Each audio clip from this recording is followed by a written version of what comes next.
Bangladesh cricket বোর্ডের পরিচালনা পর্ষদের মিটিং শেষ হয়েছে, যেখানে সশরীরে উপস্থিত ছিলেন 5 জন পরিচালক। আমিনুল ইসলাম বুলবুল সহ বাকিরা অনলাইনে যুক্ত হয়েছিলেন এবং এই মিটিংয়ে গুরুত্বপূর্ণ কিছু সিদ্ধান্ত হয়েছে।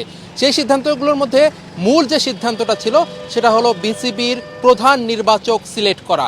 এর আগে গাজী আশরাফ হোসেন লিপু বিসিবির প্রধান নির্বাচক ছিল, যার মেয়াদ কিন্তু 28 ফেব্রুয়ারি শেষ হয়ে যাবে। এই 28 ফেব্রুয়ারি মেয়াদ শেষ হওয়ার পরে লিপু জানিয়েছিলেন তিনি আর কন্টিনিউ করতে চান না। তার পরিবর্তে কাকে আসলে বিসিবি এই দায়িত্ব দিবে সেই নামটা কিন্তু কয়েকদিন ধরেই চলে আসছিল, হাবিবুল বাশার সুমন।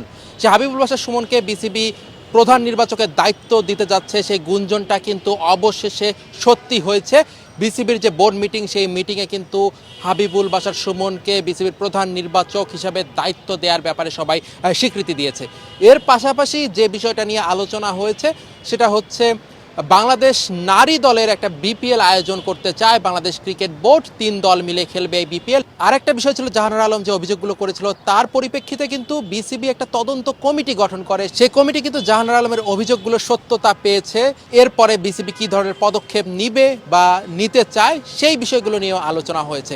এই মিটিং শেষে বিসিবি পরিচালকরা কেউ কিন্তু গণমাধ্যমের সাথে কথা বলেনি। যতটুকু জানা গেছে তাদের গণমাধ্যমের সাথে কথা বলার ব্যাপারে একটা বিধিনিষেধ দেওয়া আছে।